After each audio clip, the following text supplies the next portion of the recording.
Welcome to Tales of Resilience, a podcast honoring the heart behind animal rescue. I'm your host, Jolene Feeney, a mental health therapist, lifelong animal lover, and founder of Zodipaws and Animal Rescue Hub. This is a space for real conversations with the people who care for animals when no one else can. From shelter teams and wildlife rehabbers to transporters, vet techs, and nonprofit leaders. We talk about the joy, the grief, the burnout, and the moments that remind us why we keep showing up. Whether you've lived this work or just want to understand it more deeply, thank you for listening. Let's get into today's story.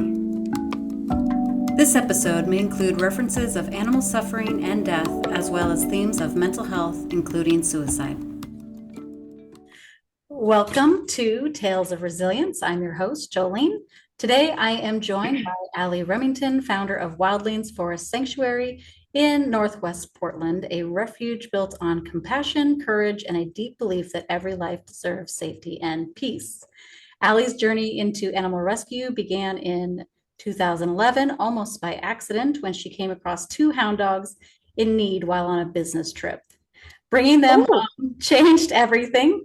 What started with a small backyard barn soon grew into a thriving sanctuary, home to rescued chickens, ducks, goats, pigs, and so many others whose lives have been forever changed by her care. In 2020, Ally and her family faced one of their biggest tests during the Oregon wildfires when they helped evacuate and care for hundreds of animals and people. That experience and later her husband Daniel's life-altering injury revealed the true meaning of resilience and community. Through every challenge, Ally has continued to show up with compassion, determination, and heart. Wildlings Forest Sanctuary is now a 501c3 nonprofit dedicated to giving animals the second chance they deserve and inspiring others to live with empathy and purpose. Ally, I'm so grateful to have you here today. Welcome to Tales of Resilience. I feel like you just answered all the questions. Well, that's a wrap, folks. Stole my thunder there. You just told the whole story. Just kidding. Thank you for having me. Yes, I know your story is deeper than those highlights, but yes, so happy to have you here. Yeah. Thank you, Jolene. Yeah, like I said, you kind of went over a lot of the things that we have been through and what we've done, and so that's fun. So thank you. Yes, absolutely. Well, I usually start off by asking people if they'd like to share a little bit more about the work that they're doing at their rescues and sanctuaries. So tell us a little bit more about Wildlings. Well, we kind of like you said, started because we love animals and, they bring us a lot of peace. And it started back, when before I was even really running a sanctuary, I came across two hound dogs in Central Oregon that changed my life. They were strays and they were our first two rescues. And that trip, I came home with two dogs and they changed my life. And then after that, my husband and I started taking in chickens and ducks in our backyard in the small little barn in North Portland. Um, and then in 2016, we rescued our first large farm animals, George and Nigel, who were two goats that were going to be culled at a dairy there in up on Skyline. And after that, Turklet and Swerklet, two turkeys, joined our family. And soon after that, a small group of pigs, which was basically like the beginning of our sanctuary and a major turning point. The Oregon wildfires were a huge turning point as well. Basically a sanctuary that was in our group. We were a part of a group that was called, it's now called PNW Animal Underground, but at the time it was called Dairy Calf Underground or something like that. But anyways, it's a group of sanctuaries and rescuers that rescue often. And we were extremely active in that group prior to the wildfires. And the morning of, I just remember my phone was blowing up and I was freaking out, but I had to work because I work a normal day job to support everyone. And so I was at a lunch with a client in Salem, Oregon, when the evacuation warning started coming through. And I looked outside and I just remember the sky was bright red and there was ash falling. And I left immediately and drove into the smoke to I offered them safety and put the goats in the back of my car and headed home. And that night, over 100 animals that were displaced came to our sanctuary along with the people that rescued them. It was chaotic and scary. And basically, at one point, it felt like, I don't know, I don't want to get into all the details, but it was just crazy. But it was also clarifying that this work is so important and that there is such a need. And so from there, our sanctuary grew quite a bit. Every dollar was spent on fencing and housing and caring for animals. Um, you know, uh, and like you said, by 2022, it was clear that to remain sustainable, we had to become a 501(c)(3). So at that time, we acquired our nonprofit status and basically, what started forever ago as two little stray dogs in Central Oregon and a tiny barn in North Portland with chickens and ducks became a huge operation here in Northwest Portland. And I say huge because it's, one of our values and one of the things we strive to do is to try and help as much as possible. Um, we don't look at rescue as pets in any way. We think of, trying to do the most good. And so if we can, we rescue and then we move to other sanctuaries or safe homes. So, we definitely rescue often, we foster often, we help move animals when we can, anything we can do to help get them to safety. But we certainly are not trying to take in all the animals in the world because it's extremely expensive and a lot of work. So Yeah. we just, we wish we could take in more, but we try really hard to keep the number under 100. So we're usually Mhm. between 80 and 100. Okay. Yeah. Yeah. And do you have a So, uh, predominant species that you tend to look after, or is it just pretty wide ranging among all the animals? Or it's kind of funny that you ask that because that my partner often says that if you would just have picked one species to help, we would be in we'd have it so much easier, right? Like it would be a lot easier to just take in pigs or to just take in goats.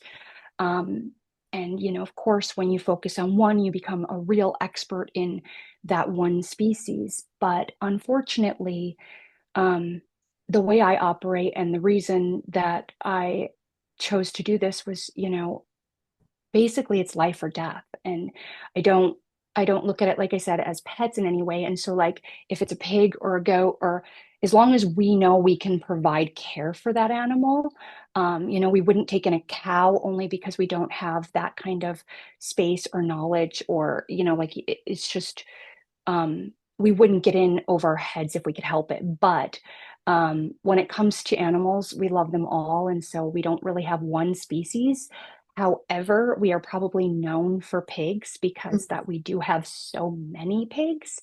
And pigs have always been, just a part of my heart, basically. yeah. So we definitely help a lot of pigs. And pigs need the most help. I mean, I'm sure all animals need help, but I like to say they need the most help because that there's just not a lot of places for them. There's not a lot of space in sanctuaries, and there's also not a lot of homes willing to take in pigs, and there are so many. So Mm-hmm. if we had to say we specialized in one, it would be pigs, but we take Sure. in all kinds of species. Yeah.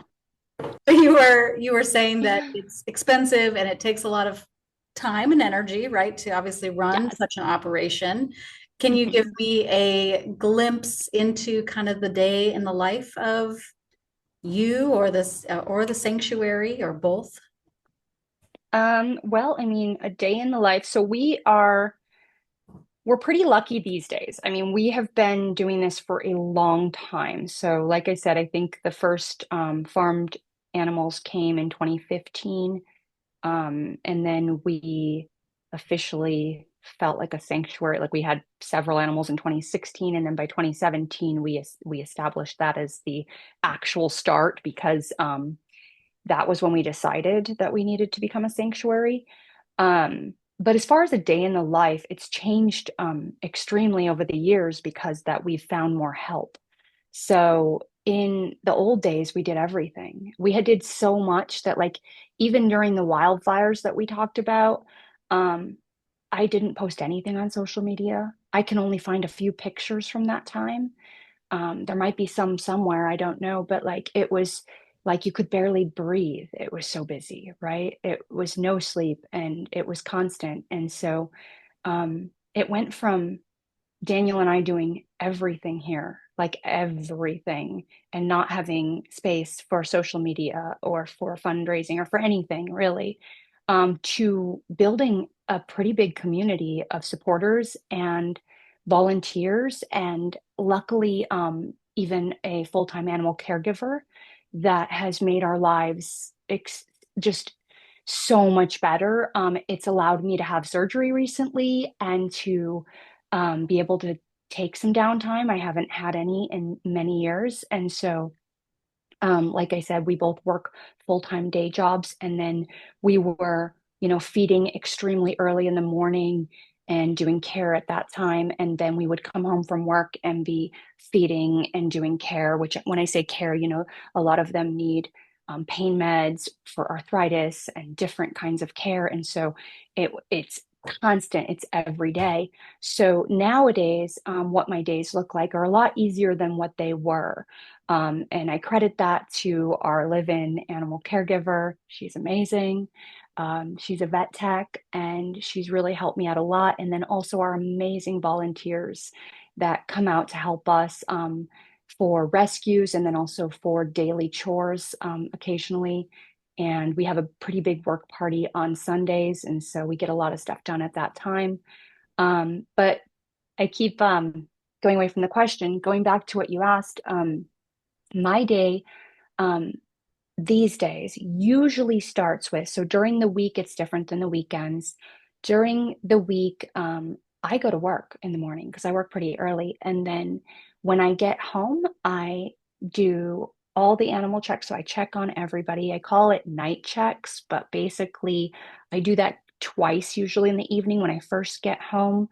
I will check on everyone. And then later in the evening, I will feed everyone, make sure they're tucked in for bed. And then I call it night checks, like I said. So what I do with night checks for myself, and everybody does it a little differently, but I make sure I look every resident in their eyes. To me, it's really important to see them and to know that they're okay. So every night I do that. And then I have to, of course, manage fundraising, social media, administration. So there's a ton of admin we have to do. And there's also, of course, ordering of supplies. My partner picks up supplies. So we're weekly going to our local feed store. There's probably a lot that I'm missing, but there's a lot. So Yeah, I no, don't know if I covered it, but there's a lot. absolutely. Absolutely. When I'm curious about how I guess operations or even maybe just like funding changed uh, from where you were before getting your nonprofit status to nonprofit status. What does that look like? It extremely changed. So like we went from zero help to help. And even if you have a little bit of help, you're better off than you are with no help. And so I appreciate every single penny that comes in, every, single bale of hay or anybody lifting a hand to help us with the workload. The nonprofit status certainly helped. And I've seen people without a nonprofit be able to do well on social media and raise funds and stuff like that.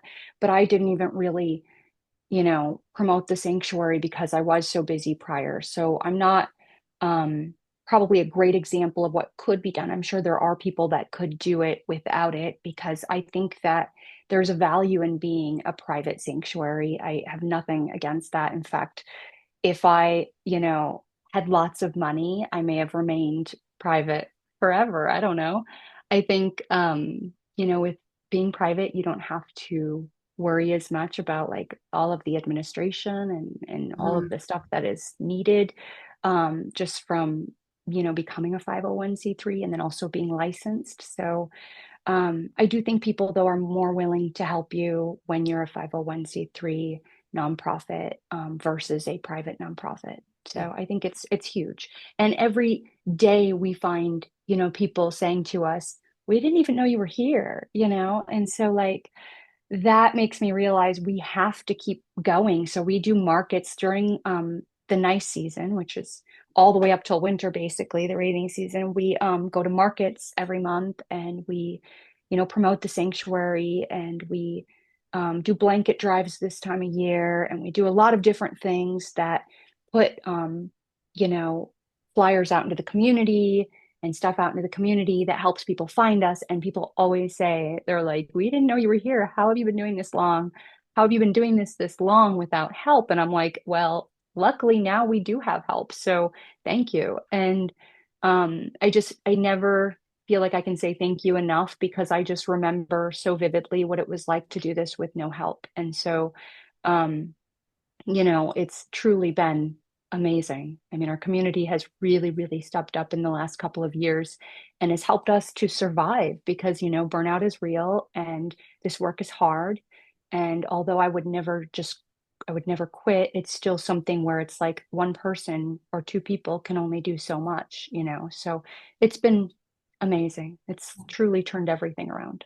That's great. That's awesome. And I'm glad that the word of mouth is still getting around and you're getting out there and getting the word out, which is Oh, amazing. yeah. Yeah, Yeah. definitely. Yeah. What are some things that maybe people maybe misunderstand about the work that you're doing? Maybe some common misconceptions or things that maybe even get misconstrued. And it could be certainly about the work that you guys do specifically, or just about farm animal rescue or animal rescue. Gosh.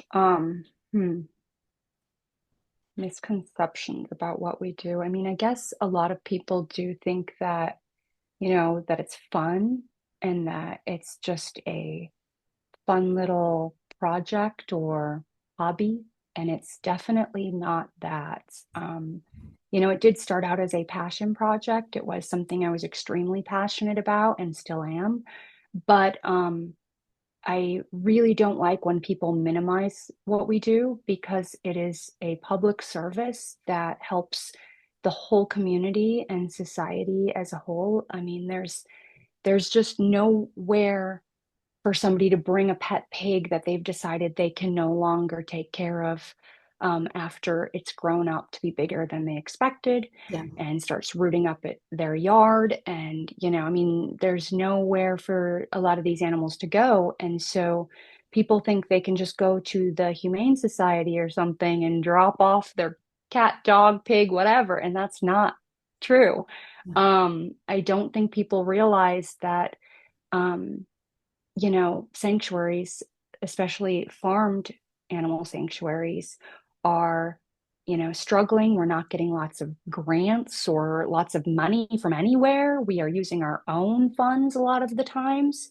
Um, it is truly, just a public service that is operated because of the goodness of our hearts and the willingness to step up. Yeah. Yeah. Yeah. I think those are really important points to make. And I do think you're right, especially, a conception of any kind of rescue or sanctuary that people think, oh, must be so fun to be able to hang out with the animals and, Yeah. and I'm sure there's a component of that, but there's some, Absolutely. Absolutely. My best friend. So, I mean, I get it. I get it. Definitely, it's fun to hang out with them when everything's done, but it's usually late at night and it's usually after all of the poop has been scooped and it's usually after all of them have been fed and tucked in and gotten their vitamins or their medicine. And, I mean, there's a lot that goes into it. And so it can be fun to hang out with them, but you can't just hang out with them. You have to take care of them, and it's a lot. So, It's a big responsibility. yeah. And how do animals usually come into your care? Well, I mean, it's kind of evolved and changed over the years. Um, our uh, first pig residents, I think, were alerted to us through Craigslist back in the day, right? And then we joined, like I said earlier, um, a group of rescuers and sanctuaries that every time there is a animal in need or about to be euthanized or um, you know, killed in some way. There's so many ways, but like Mhm. whenever there's an emergency, they would alert the community, hey, we need help with, this animal. And then people would try to step up or try to work together. One specific person that started that group does transport, and that has been amazing because one of the biggest problems might be, oh, yeah, I can provide a home, but I can't leave and go pick up this animal, especially before we had a trailer. We didn't even have a trailer at first. So, um, to be able to transport is a huge help. And then there's also fosters in that group and different people that could help make it possible for you to be able to rescue. And so we would step up at first. This is before the wildfires. We would step up all the time to jump in and help out. I'm sure people at times thought we were, taking in more than we could handle, but we can handle what we take in because I mean it's a commitment and I take that seriously. And so we stepped up a lot. We would jump in and help even just with transport ourselves at times or um like all hands on deck kind of situation, and we would jump in and help out at first, and we still do. It's just our responsibility is much bigger now than it was earlier on. And so we help when we can now. So, Mhm. but so to answer your question, we used to get a lot of animals through that group. Prior to that, somehow we would find them or they would find us. And then social media always played a part in that, I guess. There's a group here called Portland Vegans. I think one of our pigs came through that group originally early on. Um, but since then, now that we're pretty established, people reach out to me like every day. I feel like I get roosters and pigs Wow. constantly. And they find us, like I mean, now that we're actually putting stuff out on social media, and now that we have, a website and all of that, people find us. And so we get calls through that way. And then also other sanctuaries will sometimes refer people Mhm. to us. And Yeah. so I get a lot of, hey, this sanctuary said to call you because you might take in my rooster. And I'm like, okay, I'll try to help. And sometimes, I mean, there's a lot that comes our way. So sometimes I can't help, but I will always try to help. So one thing I don't say is we're full, even though we're all full probably, Mhm. right? I don't say that and I don't post that anywhere. And the reason is because where there's a will, there's a way. And so many times I will look for safe homes. I'm actually working on a project right now that is trying to find um, fosters that will take in like safe homes that will take in pet pigs Mhm. um, in Portland because it's legal to have two pet pigs in your backyard. And we have had so many activist groups come through to volunteer. And so we've developed a lot of relationships with some of those groups, and we feel like they could be our voice for Mhm. getting that program out there to the community. And we're hoping that that takes off because there really is a need, and sanctuaries can't do all the work. We really do need help. So I think that, if we could get that to work, maybe we could save more lives without having to take them in ourselves. Yeah. So we'll Exactly. see if it works. Okay. Well, definitely fingers crossed on that. Uh, Thank you. yeah. And so, yeah, you were just talking about like, yeah, you don't let people know that you're full and you try and find ways to help. And you also said that you don't want to get in over your head.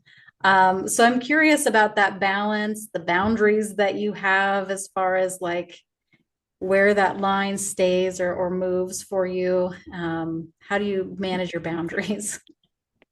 Well, there is no set certainty on anything, in this work. And so I never say that our capacity is however many animals. Because I mean, really, what does that even mean? You could have a chicken, or you could have an alpaca, or you could have, I mean, like truly, I guess you could like create capacity for each enclosure or for each space. But I basically try to make a educated decision based on what we know of our space and what we can handle. And truthfully, it is tempting to take in anyone that is facing life or death, right? I mean, if I could, I would take them all in, but that's not possible. So, I do try very hard to just, say no when I can, but usually I will say, hey, we don't have the space right now, but we will try to help you to the best of our ability. And that looks different for every situation. We've recently rescued some alpaca that we did not take in. We just basically went and rescued them and brought them to a friendly farm that was, not going to harm them in any way. We went and inspected it. We felt like it was safe. We made sure that they got vet care. And it was a much better situation than they were in. And so we certainly jump in to try and help.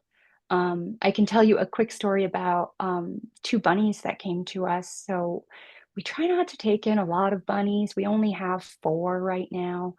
Um, but this couple that were going through a divorce had two bunnies earlier this year in the summer, and they desperately needed to rehome them and could not find anyone. I mean, like I've mentioned a few times, most everyone's full. So they reached out to several organizations that said, sorry, we can't help you. And they reached out to me, and I said the same thing. I mean, I was dealing with a lot at that time, and I'm like, I'm sorry, there's no way right now. We just don't have the space for them. And they reached out over and over and over again. And I don't mind that. I love when people are like, hey, come on, please help. Because they care about their bunnies. So of course they're going to try everything they can to get them a safe home. So I said to them, we don't have the space because our bunny enclosure has so we have like this bunny enclosure and then another like huge enclosure around it.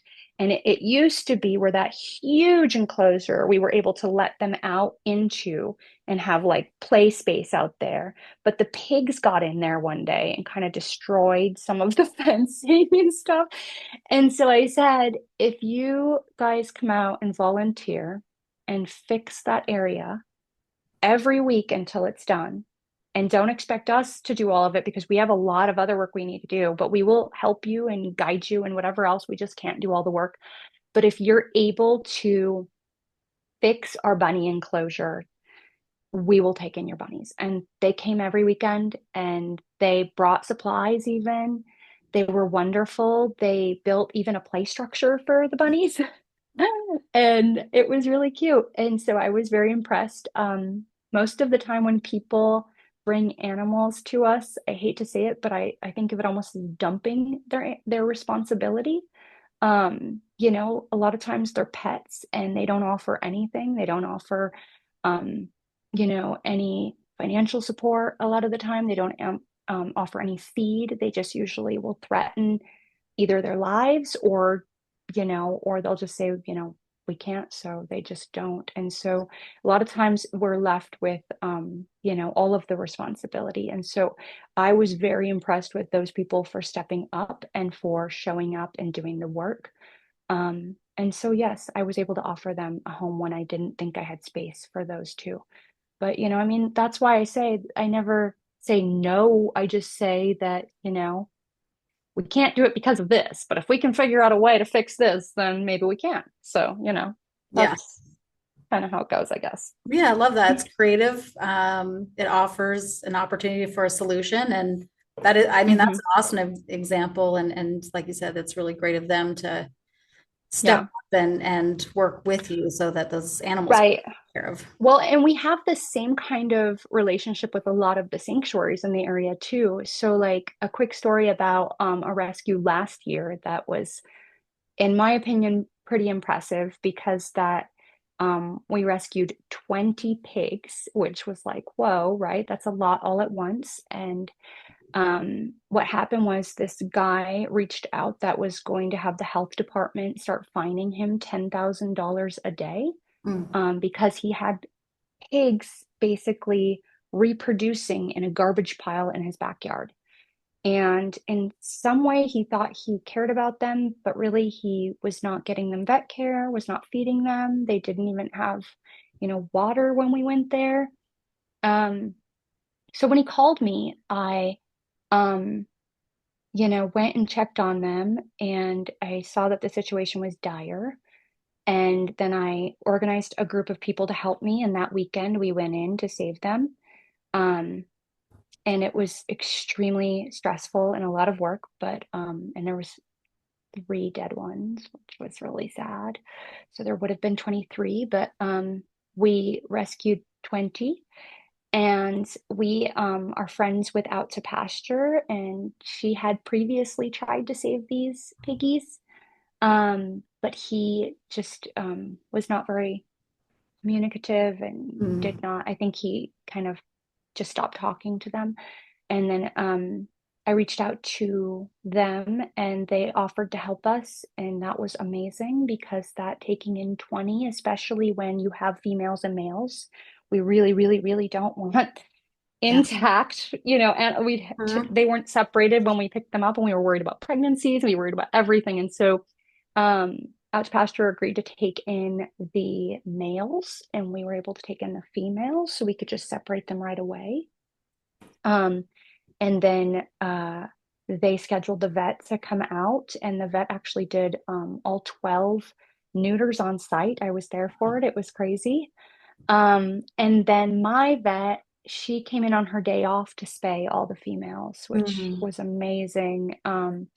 And so it was a lot of work, and it was a crazy amount of logistics trying to coordinate volunteers and get everything done all in one day, but it happened and I can still remember like, trying to eat that night.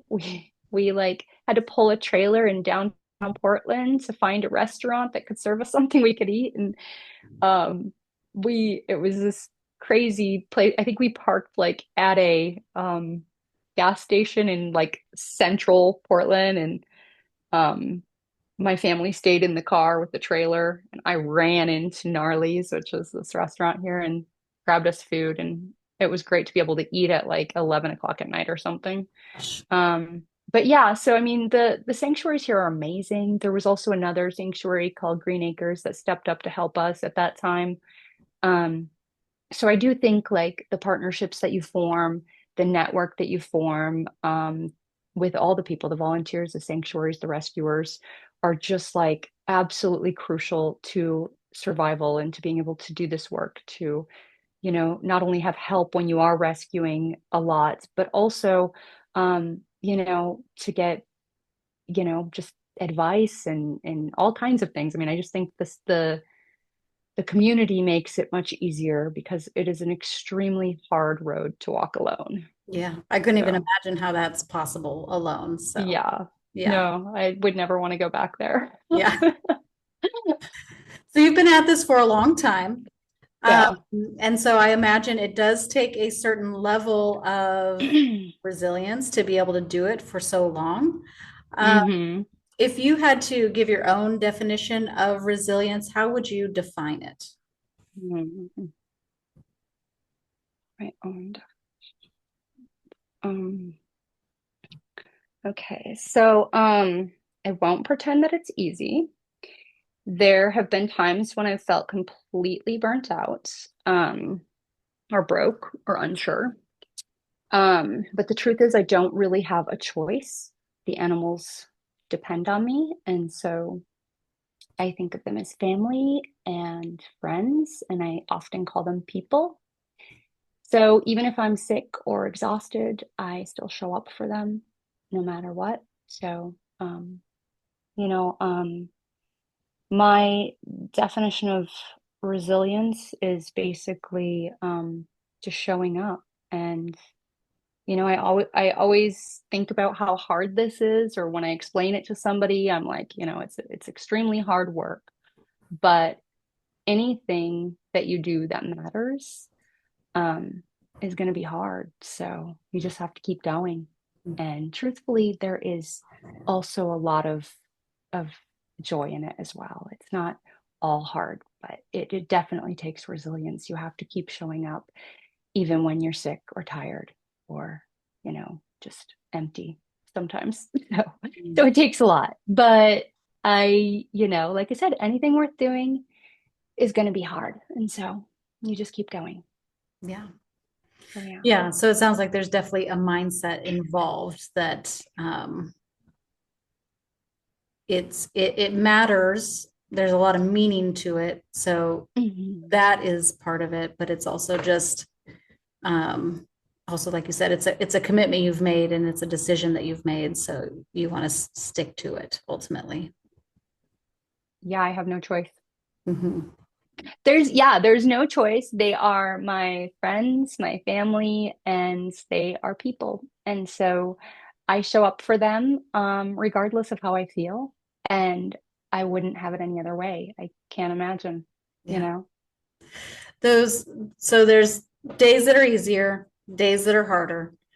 Um, what does your self-care look like and how does it maybe even differ from the days that are maybe somewhat easier to the days that are harder? You know, self-care. I've been trying to get better about sleep. Self-care sometimes just looks like taking a bath after a really hard day. Um, Self-care sometimes looks like sitting and hanging out in the barn with a lot of animals surrounding me and listening to music or trying to do the social media out there because there's always a job to do. Mhm. Um, but self-care it's been hard to probably take care of myself. I always usually put my family, which, includes the sanctuary, in front of myself. But I'm trying to get better about that. Like I said, since I've gotten a full-time animal caregiver to live with us, we have like a guest house that she lives in, which has been just amazing. That has opened up a little bit of time for me to reflect and to take walks, which also, can sometimes feel like a chore because I walk the dogs. But I love it. So I mean, I think self-care has been tough, but I'm working on trying to get better about it. We're going to try to take a vacation at some point, and that would be amazing. I can't imagine being away. I get a lot of anxiety, when I'm not, making sure everybody's safe, but I trust the people that have come into our life. Yeah. So Yeah. hopefully eventually we'll get a little more time for self-care. What's the longest you've stepped away from the sanctuary, if any? One time we stepped away for 2 weeks and Okay. that was the longest. And that was, like I said, we started like around 2015 was our first farmed animals, but 2016. So since then, probably one time we stepped away for 2 weeks. Mhm. And that was amazing, but we had to beg all of our friends and rally I mean, at that time we did have, I will say, so that was not that long ago. That was a couple, maybe 4 years ago, something like that. We had an animal caregiver at that time as well that stayed here, I think. No, maybe not. We had friends. So we beg all of our friends to help us. That's why we have no friends anymore. Don't get don't bother. No, we definitely had friends stay here. We had board members stay as well. I think at the time, I think maybe they weren't board members at the time, but they are now. I don't know. So yeah, did I Yeah. answer your question? Oh, We did once, and it's a little bit fuzzy as to absolutely. what happened.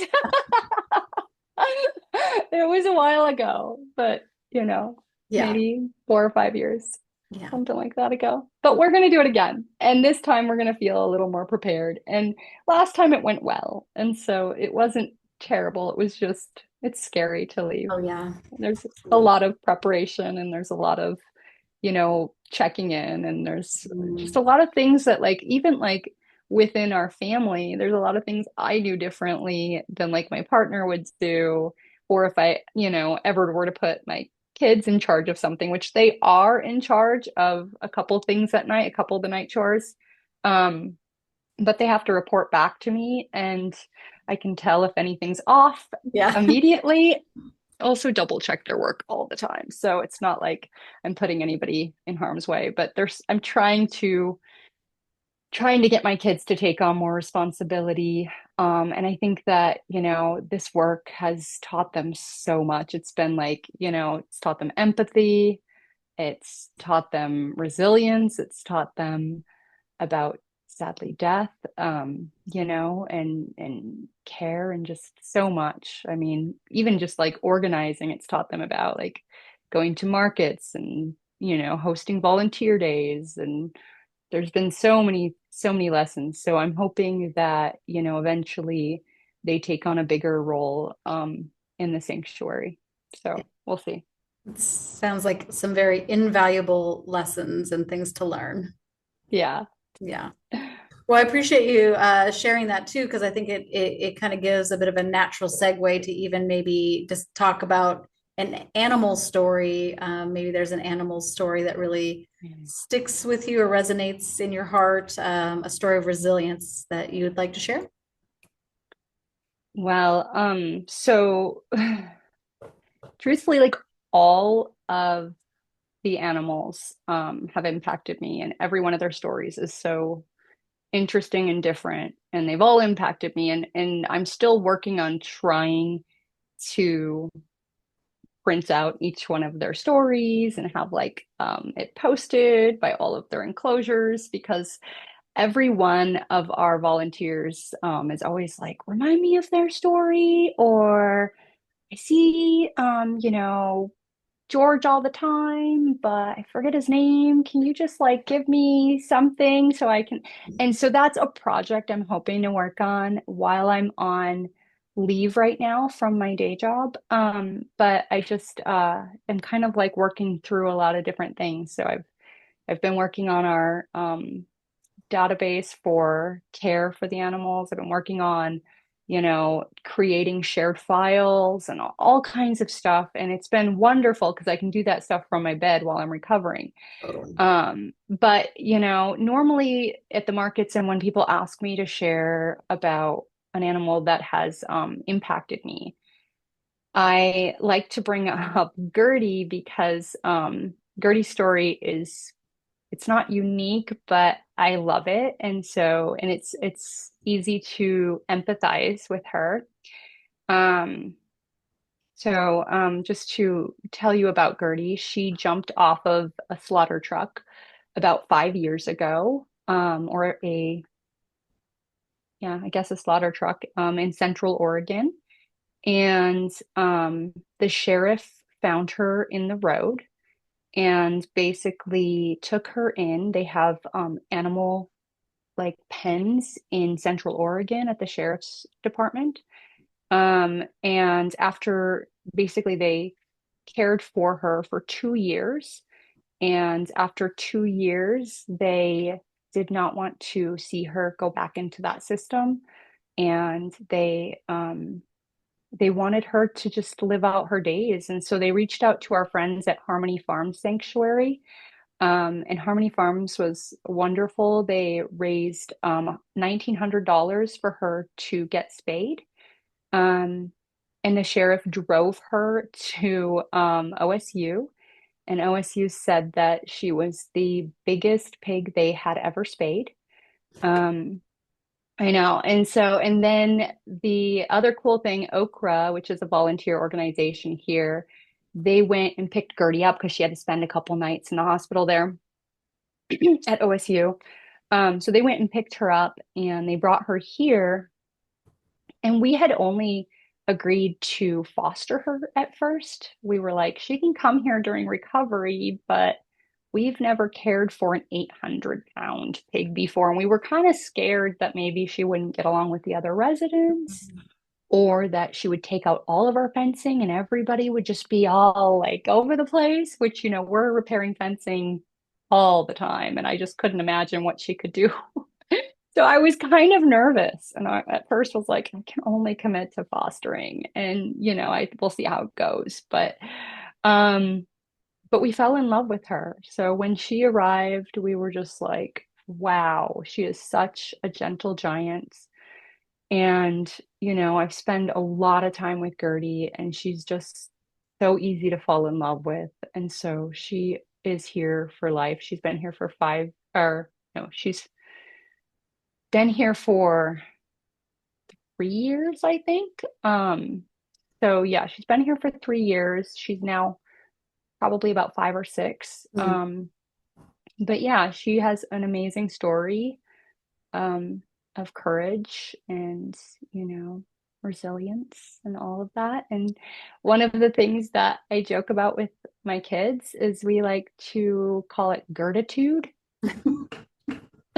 which basically just means having courage and to trust yourself, to just basically take a leap when things are scary and sometimes they work out. And so, yeah, we love Gertie.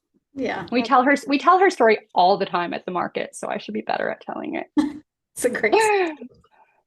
and it also illustrates again just that community effort that went into Yes, her safe, keeping absolutely. her safe. Yeah, yeah. Yeah. Yeah. Actually, it's kind of funny because not that long ago on social media, I posted something about Gertie and some random stranger liked it and just commented, I miss her.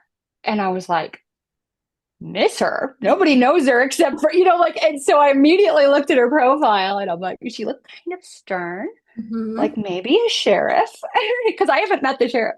And so I immediately reached out to Harmony Farms. I'm like, is this the sheriff that saved Gertie? She was like, yeah. And I thought, that's super cool. She's That is watching her. So great. she had a huge impact on that sheriff and whoever, everybody she comes in contact with, I feel like she has an impact on like so many people that come here. Because we run an Airbnb here in order to help pay for expenses. 100% of it goes to the animals and the sanctuary. And so we get a lot of visitors that have never met farm animals before. Mm-hmm. And so many people, whether it be Airbnb guests or volunteers, so many people come through and say, wow, I did not realize pigs could get that big. And they're really not only impressed with her size, but also um, with how gentle she is and Yeah. sweet. And it's easy to love her. And it's really, really, really hard um, to want to hurt a pig after you've met them. They're Mm. just very sweet. Yeah, that's awesome. And yeah, the Airbnb, that's another creative way to solve, part of a problem, it sounds like. Yeah, it's our biggest donor, actually. Okay. We, Yeah. you know, we started off with no support, and then the Airbnb was a game changer. We remodeled the space ourselves, and we financed a saltwater hot tub to help bring in people, right? And so they usually come in for the nature, the hot tub, and the animals. And I like to think of it like exposing them to, being kinder to animals and Mm. just basically, I have the Airbnb filled with like animal paraphernalia to like Yeah. help people find their empathy and compassion for animals. So, and I always offer a tour. I love giving tours to people that are especially new to a farmed animal sanctuary. It's fun to tell them the stories and to just introduce them to what we're all about. So, we've Oh, had a lot of people change just coming here. So, it's fun. that's cool. Yeah, I was going to ask because obviously you said that, Gertie has had an impact on people, but I can imagine, yeah, that, like you said, that exposure to that environment, to the animals, to the work, it has to shift Mhm. things in people's minds and hearts. It does. Yeah. We've seen it happen. Yeah. So it's fun. That's very cool. Yeah. Yeah. Hmm. That's very good. Well, I know that we kind of, I mean, you kind of shared earlier before we started recording that you might want to talk about maybe some growth and goals, and this kind of sounds like maybe an opportunity. Do you want to talk about that? Um, yes, but I first wanted to talk about what advice we would have Yes. for others that may want to get into this work. Because I've heard a lot of different, I've heard that myself many times, people coming here saying, I want to start a sanctuary. Hmm. I'm interested in it. That's why I'm coming by. And I'm always like, great, we need you. We would love that. Like, please, we need all the help we can get. We are all overrun and full, basically. Anywhere, like during the season, I feel like every single sanctuary has like 500 people reaching out asking for help with roosters. And so maybe just start a rooster sanctuary. I'm just kidding. Sounds. But but like no, there's a huge need. So whenever somebody says they want to, I'm like, great, that sounds awesome. We need you. Please do. But just go in with your eyes wide open because this work is extremely hard. And so I wanted to just mention that because that I think so many people, and I think we kind of went over that, but like so many people do say that this is what they want. This is their ultimate goal or dream, and they think of it as, glamorous in some way, but it's not. And so I just think that going in with your eyes wide open, volunteering first, fostering first, getting to understand what it takes, because like I said earlier, it takes everything from you. I mean, your whole family, not just you, which is also a whole nother thing. There's a lot of sanctuaries that start out as a family and end up with just one person, Yeah. running it. So I say that because it is requiring your family to volunteer all of their time. Like Yeah. you are basically the weight of everything is on your shoulders and you are expected to show up, and it doesn't matter if it's the middle of the night or if you're sick, and it's just absolutely all on you. So it may seem fun, but you're going to be volunteering all the time. You're going to be spending your money on it, and all of your energy is going to go to that for a while. So I just like to tell people that, yes, please do. And if you want help, I'm happy to help you. Reach out anytime. I can probably make it a lot easier for you because we made a lot of mistakes at first. But go in knowing that it's a lot of work. And then the other thing I wanted to mention about that is that here in Oregon, we have a unique um, layer of stressors when it comes to starting a sanctuary. So we are now required to be licensed through the ODA. And a lot of people don't know that, but I believe the intentions were good. We all want to see oversight to make sure animals are being cared for, um, to the best, getting the best possible care. Um, but many of the rules are designed for traditional farming Mm. and not for rescues. So, for example, ear tags and microchips are required for female sheep and goats, which is a painful and unnecessary process for animals. And especially, animals that are in sanctuaries are never going to be sold or bred. And so we don't really always see the reasons behind some of these rules, but I like to make people aware of them just so they know what they'll be up against. And then also the administrative requirements. So that is extremely intense. I spend a lot of time every year, um, not only updating our records, but also, all the time. Like I'm constantly implementing new processes so that we have every little detail of what we do documented. So even very simple pre-measured treatments need to be recorded. Any simple clerical errors can lead to huge fines. And even rescuing out of state is a problem. So they basically were restricted to not usually rescuing out of state because that we would have to get a medical certificate. It's called a CVI from a vet, which is extremely difficult. If you have ever been involved in a rescue, you'll know that usually time is of the essence. Everybody's volunteering. There's not a foster there usually, or a place to hold them while you're trying to get a vet to come and process a CVI. And so there's just, you know, kill lists, I mean, in shelters. And so, there is no way of getting a CVI when you're use. So you can't always help. So your heart is going to be very heavy.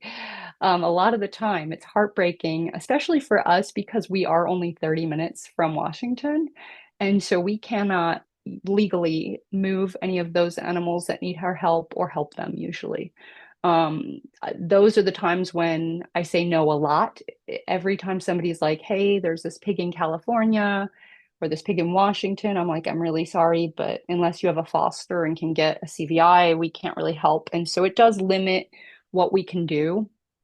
So between the fees, the paperwork, the regulations, they just don't quite fit sanctuary life a lot of the time. So my advice is to start slow, to volunteer, um, and to try and not get in over your head because it's a big commitment and the animals deserve people that are in it for the long run. So, it's a lot. What was your other question? Was it my goals? Yeah. Sorry. Yeah. Sorry. I didn't No, mean that that's to go great. on. I didn't I'm mean that glad to you go added on for that. so long. No, I'm glad that you added all that. I think that it is always important to, because people do want to help. There's a lot of people with big hearts for animals and they want to find ways to help. And a lot of people do have that idea of like, oh, I'm going to just open up, sanctuary or rescue. And Mhm. to your point, there are a lot of things that happen behind the scenes that people just don't know. Mhm. And so, yeah, trying to figure out how to understand that, and even understanding that, as you were mentioning, the the regulations, uh, Yeah. everything that you have to kind of navigate in between to still do the work that you want and need to do. Yeah, it's a lot. So I just like people to be aware of that. There have been sanctuaries that have moved out of state because of it. Mm. There are some that have closed. I read an article in Central Oregon with a couple of different cat rescues that ended up closing because of fines. Because keep in mind, there is not a lot of support in this work. So you get fined. I don't know how, you can handle that. And then you can only, of course, there's also probably worse repercussions after that. Mhm. So it's a lot to stay in compliance. It sometimes feels like the other part to it is that so the fees go up for the licensing every year, and the fees go up based on how much you rescue. Okay. So Okay. so Hmm. it's almost like a tax on doing good. Yeah. So you might want to look at that and be like, oh, well, if I rescue one more life, I might have to pay a higher price. Yeah. So It's really it's something to just be aware of because in Oregon, we do have to, pay attention to those laws and regulations that we are beholden to. So yeah. And just out of curiosity, are there ways that sanctuaries and rescues are trying to work with the state to try and like make that a little more? it's my understanding that there are sanctuaries that are working with the state. They have I think a volunteer group of sanctuaries. I've heard of one that I know that gives them advice and that tries to advocate for sanctuaries and farmed animals because that the thing about anybody outside of this work doesn't understand, like if you are governing farms, you're governing a completely different type of situation. I mean, those animals sadly are, you know, going into the food system and, it's a completely different, endeavor. So, I mean, with sanctuaries, we want these animals to be able to live out their lives and live the best lives and have the best care. We are not breeding them. We are not, they're not going into the food system. And so there's a lot of disconnect, I think, with the requirements. But um, hopefully as they learn more about sanctuaries and why we do this work, hopefully that will change, but I don't know. So we'll see. Yeah, thank you. Yeah, I was just curious about that.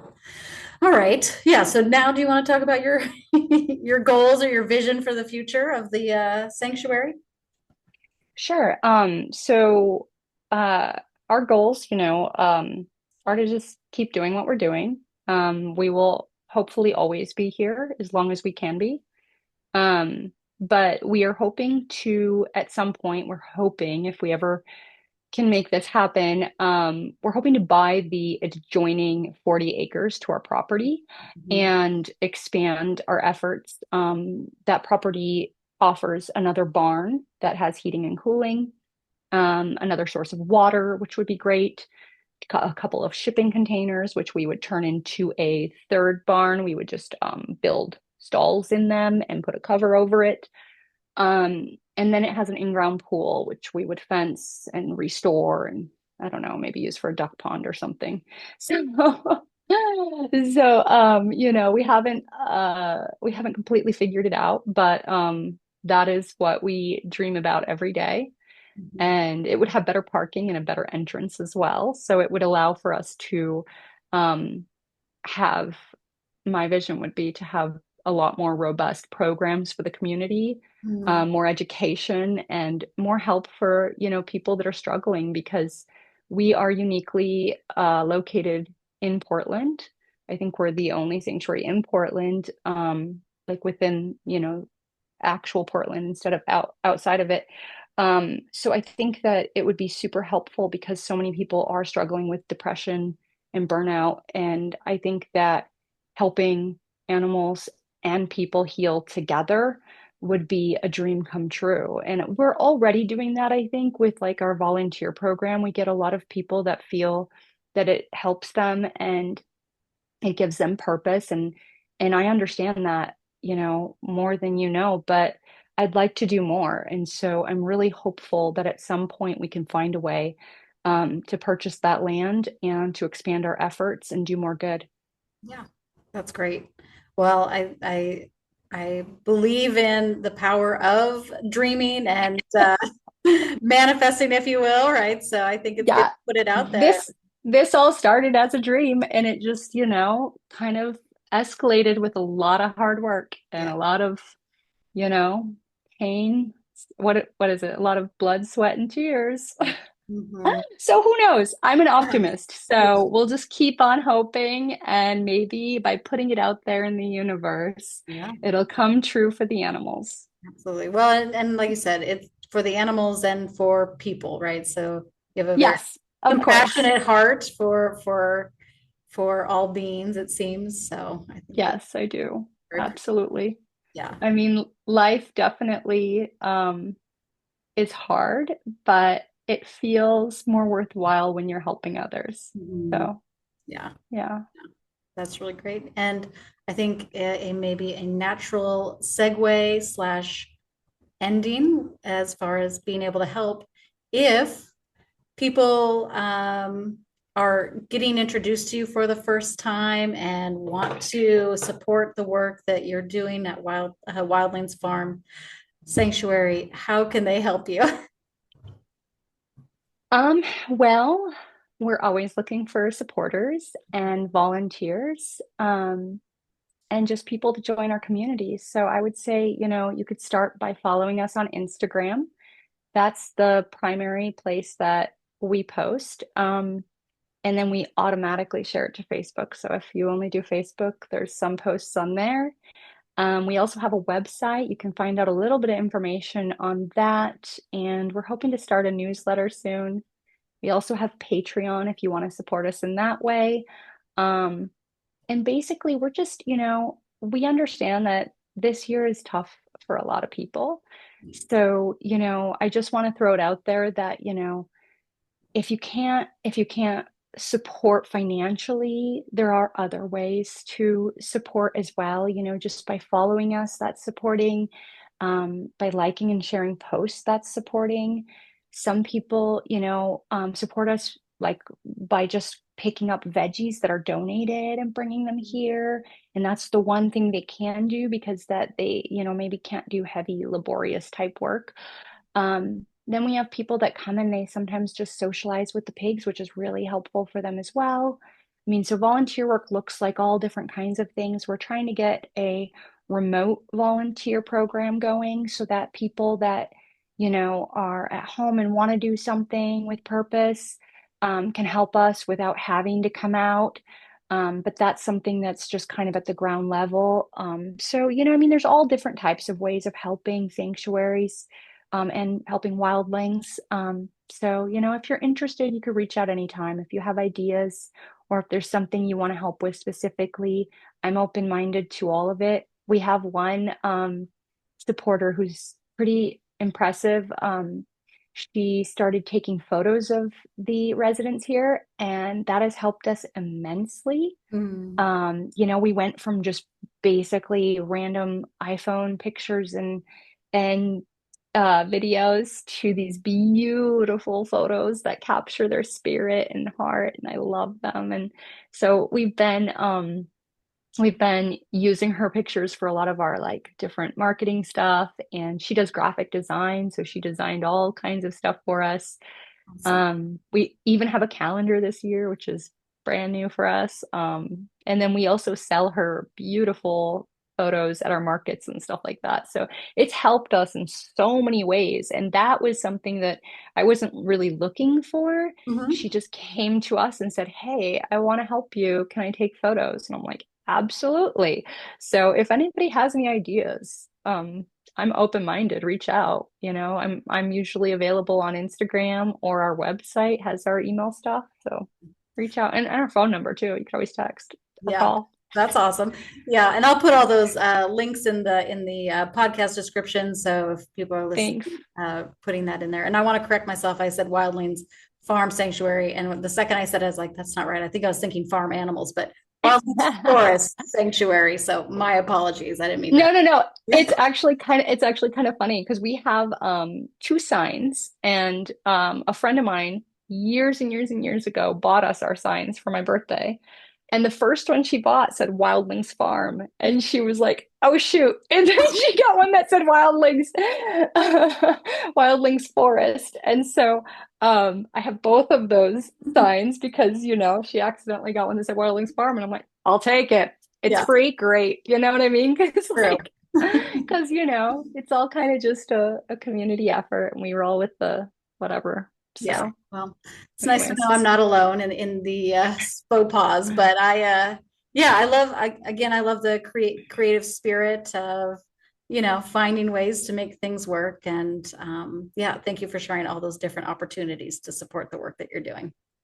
absolutely. And if the other thing I'd like to say about that is that all sanctuaries need help, and so if there's one closer to you and all you can do is like volunteer, which is a huge help, I would say, find the closest one to you. There's a website called CascadiaFarmSanctuaries.org, I believe. And that will give you a map of all of the sanctuaries in the Pacific Northwest. So Yeah. if there's somewhere closer to you, we all need help. Perfect. Yeah, thank you for giving shout outs to other sanctuaries, especially you're right. Yeah, if there's places closer by that Mhm. that support, I think that's very good to highlight. Well, Ally, I really appreciate your time and your energy today, and thank you for sharing your story, the story of the animals, and the story of your community. I really appreciate it. Thank you. Thank you, Jolene. Thank you again to Ally Remington of Wildlings Forest Sanctuary for sharing her story. If you're moved by this episode, share it with a friend, like, subscribe, follow us on Instagram at animal.rescuehub, leave a review, and until next time, may we all find our own tale of resilience. Thanks for joining us on Tales of Resilience. If today's story moved you, reminded you of your own path, or gave you something to think about, please consider sharing this episode with someone else who cares.